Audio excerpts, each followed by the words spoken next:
So hello everyone and welcome back to my channel. तो ये है second part of the topic components of food. तो इसका first part मैं already बना चुकी हूँ जिसमें मैंने बताया था न्यूट्रिएंट्स के बारे में। Basically carbs, fats, proteins, vitamin और मिनरल, ये कुछ न्यूट्रिएंट्स होते हैं जो हमारी बॉडी को चाहिए होते हैं। तो ये यानी सेकेंड पार्ट में मैं आपको बताने वाली हूँ डाइटरी फाइबर्स यानी रफेज के बारे में, वाटर के बारे में, बैलेंस डाइट के बारे में, न्यूट्रिएंट डेफिशिएंसी क्या होती है उसके बारे में, और डेफिशिएंसी डिसऑर्डर्स का एक चार्ट यानी कि एक टेबल भी होगा, उसको भी मैं आपको एक्सप्लेन करके बताऊंगी। एंड अगर हम ज़्यादा न्यूट्रिएंट इनटेक कर लेते हैं तो उससे क्या होता है, यानी एक्सेसिव न्यूट्रिएंट्स का इनटेक अगर हम अपनी बॉडी में कर लेंगे तो हमें क्या कॉज होगा। So let's start the video. Now dietary fibres जो कि डाइजेशन में काफ़ी ज़्यादा हेल्प करते हैं, ये आपको आगे पता चलेगा क्यों। So dietary fibres are also known as roughage, आप में से काफ़ी सारे लोगों को पता होगा। So this is provided by various plant products such as fruit, leafy vegetables and whole grains.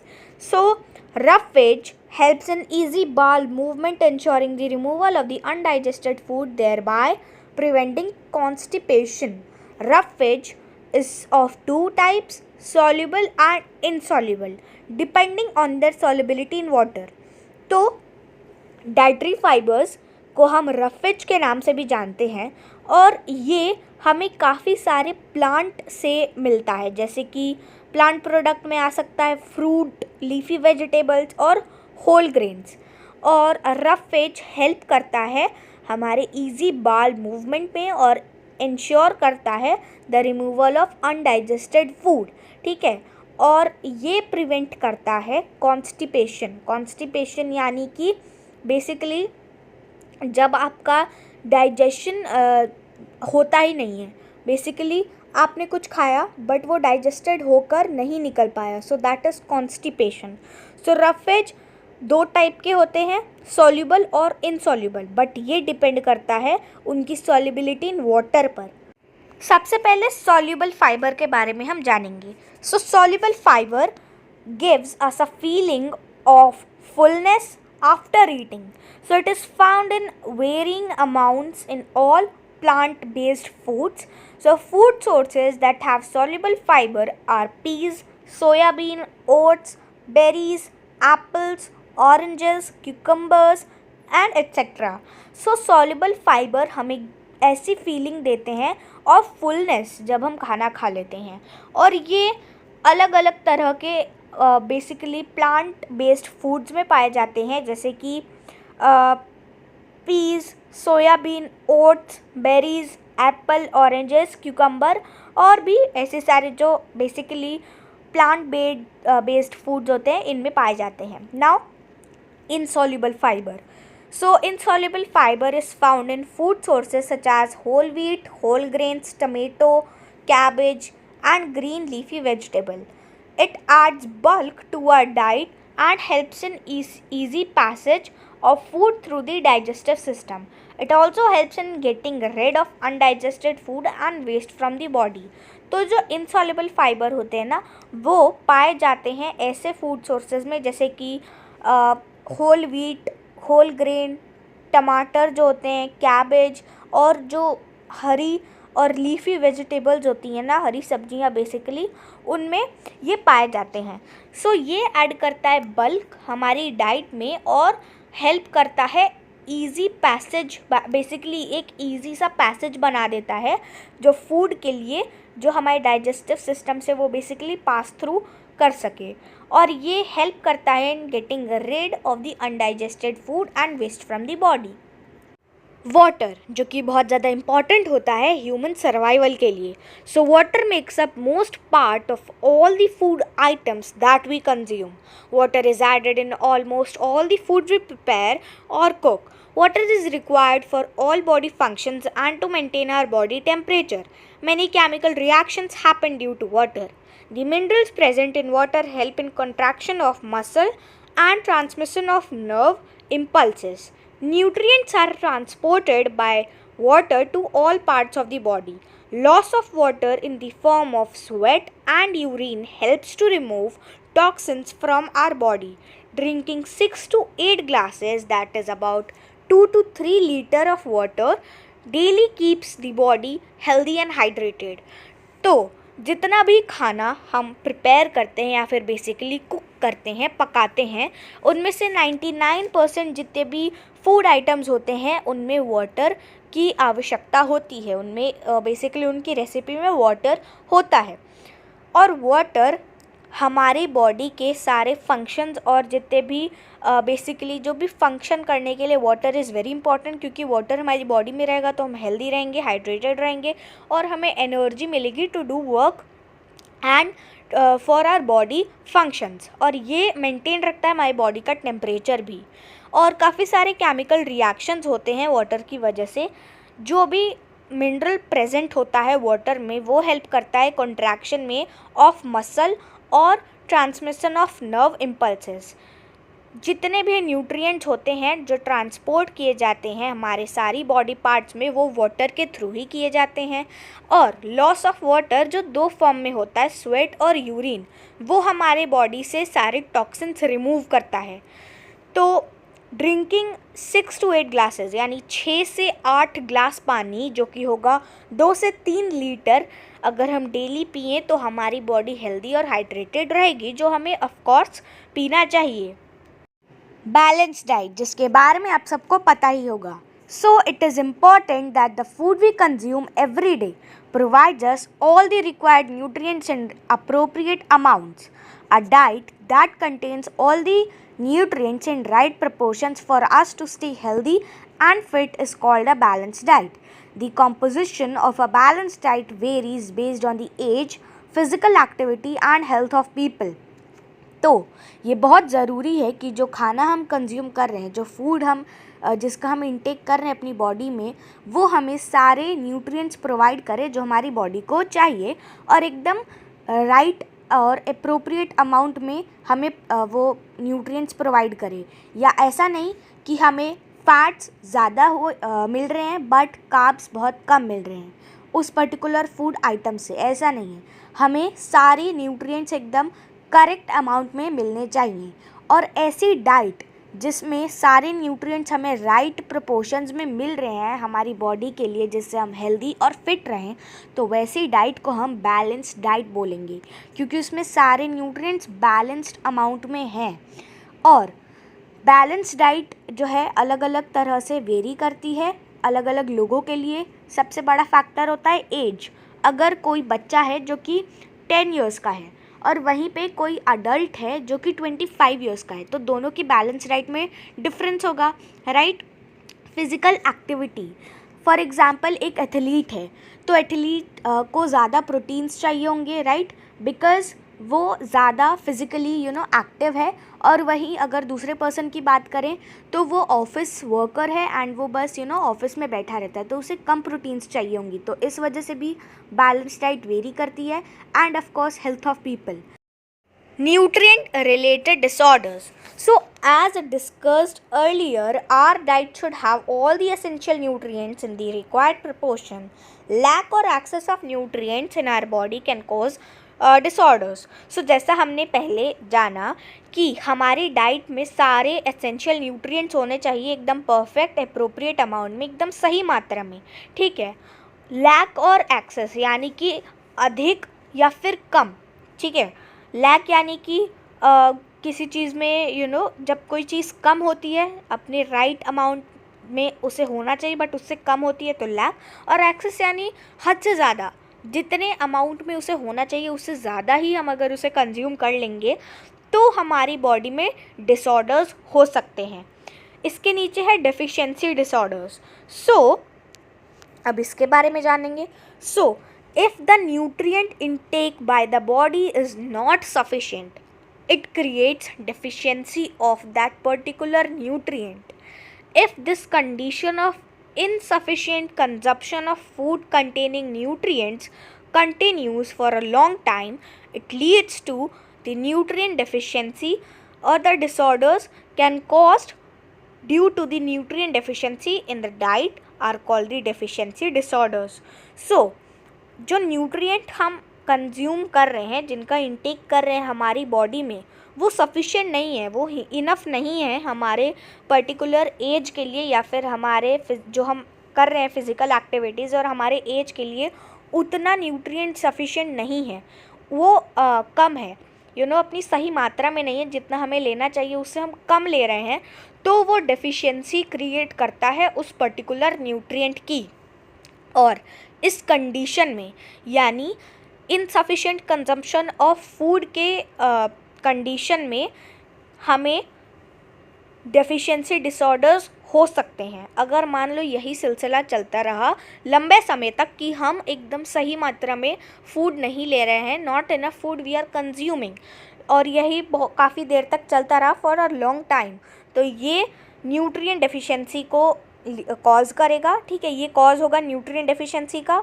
और जो भी डिसऑर्डर होगा cause due to nutrient deficiency से जो भी डिसऑर्डर कॉज होगा वो कहलाएगा डेफिशिएंसी डिसऑर्डर। ठीक है, हमारी डाइट में किसी न्यूट्रिएंट की कमी है, किसी न्यूट्रिएंट का लैक है, और वही हम काफ़ी समय से करते आ रहे हैं, उसको कम ले रहे हैं, तो हमें डेफिशिएंसी डिसऑर्डर होगा। आप यहाँ पे देख सकते हो, a person who is suffering from simple goitre. ठीक है, तो उसके नेक में कुछ ऐसा सा हो जाएगा। A person suffering from scurvy से अगर कोई पर्सन सफ़र कर रहा है तो ऐसा हो जाएगा। A child suffering from marasmus. ठीक है, मैरिस्मस से ये हो जाएगा, मैरिस्मस भी एक डेफिशिएंसी होता है, सो ये ऐसा हो जाएगा। A child suffering from rickets से कोई चाइल्ड सफ़र कर रहा है तो उसकी बेसिकली सिम्टम्स या फिर कुछ बॉडी में ऐसा सा, आप इफ़ेक्ट्स बोल सकते हो, साइड इफ़ेक्ट्स कुछ ऐसा सा होगा। Now here is a deficiency disorder table. तो यहाँ पे एक टेबल है जिसमें डेफिशिएंसी डिसऑर्डर्स और वो किन किन न्यूट्रिएंट की कमी से कॉज होते हैं, उनके सिम्टम क्या होते हैं, यहाँ पे सब दिया गया है। सबसे पहले प्रोटीन, तो प्रोटीन की कमी अगर होगी तो क्वार्शियोरकर हो सकता है, जो कि एक डिसऑर्डर है। ठीक है, और इसके सिम्टम्स क्या होंगे, thin limbs, bloated belly due to swelling of liver. ठीक है, स्लीपलेसनेस और स्लो ग्रोथ। तो लिम्स पतले होंगे, ठीक है, लीवर की स्वेलिंग से ब्लोटेड बेली हो जाएगी, और स्लीपलेसनेस यानी कि आप सो नहीं पाएंगे, स्लो ग्रोथ यानी कि आपकी बॉडी को ग्रो होने में समय लगेगा। कार्बोहाइड्रेट, फैट और प्रोटीन की कमी से हो सकता है मैरिस्मस। तो देखो, अगर सिर्फ प्रोटीन की कमी होगी तो क्वार्शियोरकर होगा, अगर प्रोटीन के साथ कार्बोहाइड्रेट्स, फैट्स इनकी कमी होगी तो मैरिस्मस होगा। सिम्टम क्या होंगे, severe muscle wasting and stunt growth. Now calcium, तो कैल्शियम की कमी होगी तो बोन और टीथ में बोन एंड टीथ डिके। ठीक है, यानी कि बोन और जो टीथ होंगे, दांत और हड्डियाँ, वो बेसिकली डिके, यानी कि हम बोल सकते हैं बेसिकली जैसे दांत टूटने लगेंगे कहीं कहीं से, डिके होना आप सबको पता ही होगा, बोन्स में भी वैसा होने लगेगा। सिम्टम्स क्या होंगे, weak bones and tooth decay, तो हड्डियाँ कमज़ोर हो जाएंगी और दांत कहीं कहीं से टूटने लगेंगे। आयोडीन की कमी से हो जाएगा गॉइटर, जिसके सिम्टम होंगे swollen glands in the neck. ठीक है, तो नेक में जो ग्लैंड्स होंगे वो सूज जाएंगे। एंड स्लगिशनेस, आयरन की कमी से अनीमिया होगा, हम सबको पता है, जिसमें जो सिम्टम होंगे वीकनेस और पेलनेस, तो काफ़ी ज़्यादा बेसिकली वीक यानी कि कमज़ोर महसूस होगा, और पेलनेस यानी कि आपकी जो बॉडी होगी ना वो थोड़ी येलोइश एंड पेल पड़ जाएगी, थोड़ा कलर में चेंज आएगा। देन विटामिन ए, तो विटामिन ए की कमी से, ठीक है, सो डेफिशिएंसी क्या होगी, inability to see in poor light and skin problems, तो स्किन में कुछ प्रॉब्लम हो जाएगी।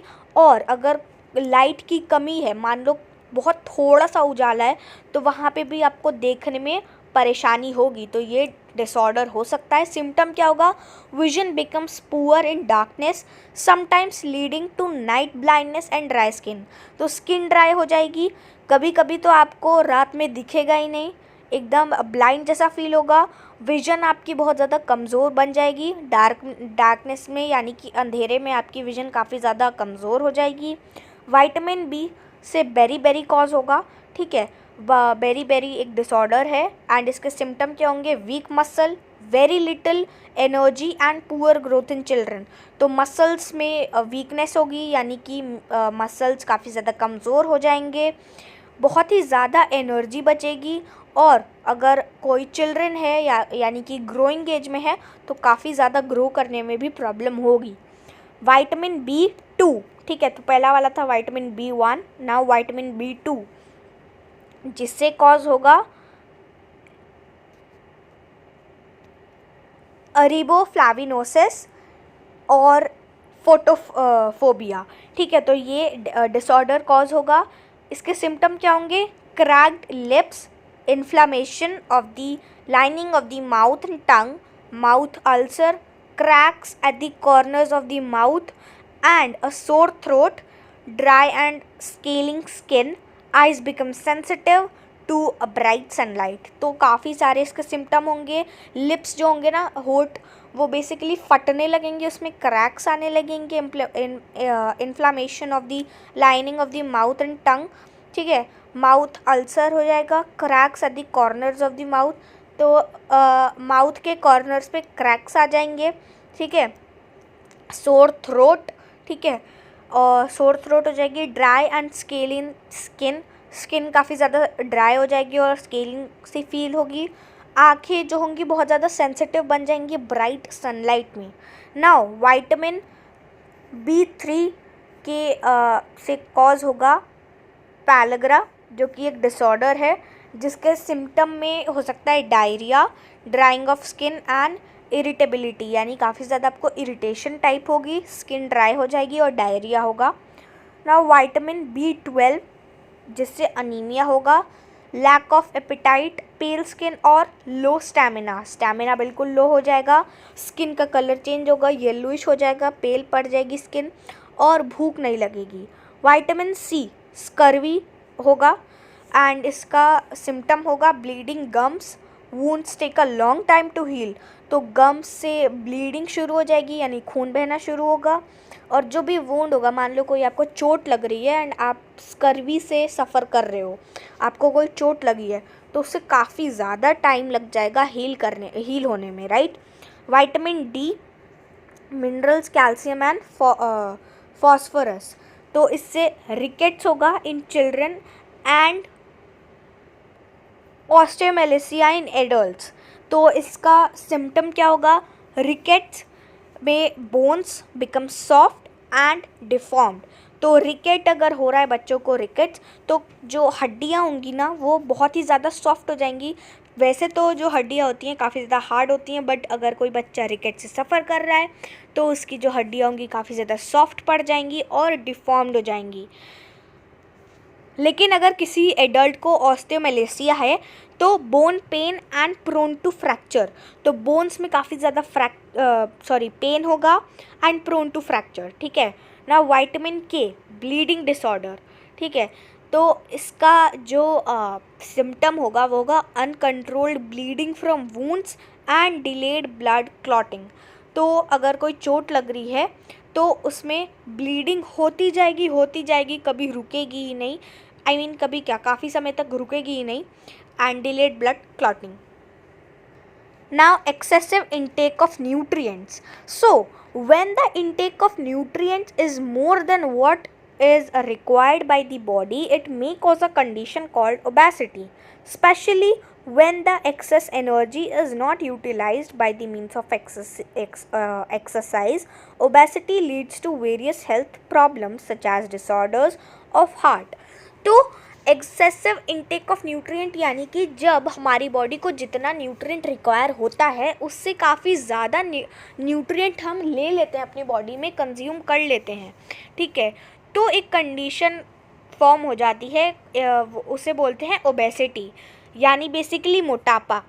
तो ये बेसिकली तब होता है, मान लो आपने काफ़ी ज़्यादा न्यूट्रिएंट ले लिया, जितना आपकी बॉडी को चाहिए था उससे आपने ज़्यादा ही ले लिया। अब हम क्यों न्यूट्रिएंट्स लेते हैं, ताकि हमारी बॉडी एनर्जेटिक रहे, हम एनर्जेटिक रहें, हमारी बॉडी में एनर्जी रहे और हम सारे काम परफॉर्म कर सकते हैं, वेरियस एक्टिविटीज़ हम परफॉर्म कर सकते हैं और हमारा जो काम होगा वो हम कर सकते हैं। तो इसलिए हमें एनर्जी रिक्वायर होती है, राइट। सर्वाइवल के लिए भी एनर्जी इज़ वेरी इंपॉर्टेंट, इसलिए हम न्यूट्रिएंट लेते हैं। वो एनर्जी को बेसिकली हमें एनर्जी चाहिए होती है सारा काम करने के लिए, बट जब हम ज़्यादा खाना खाते हैं तो हमें ज़्यादा एनर्जी आती है और हम उस एनर्जी का यूज़ नहीं कर पाते। हम काम कर लेते हैं बट स्टिल हमारे बॉडी में एनर्जी बचती है क्योंकि हमने काफ़ी सारा न्यूट्रिएंट ले लिया होता है अपने अंदर।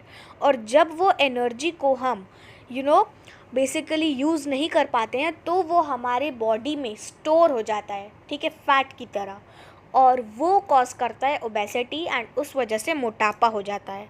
और ओबेसिटी काफ़ी सारे हेल्थ प्रॉब्लम्स भी कॉज कर सकता है, जैसे कि डिसऑर्डर ऑफ हार्ट।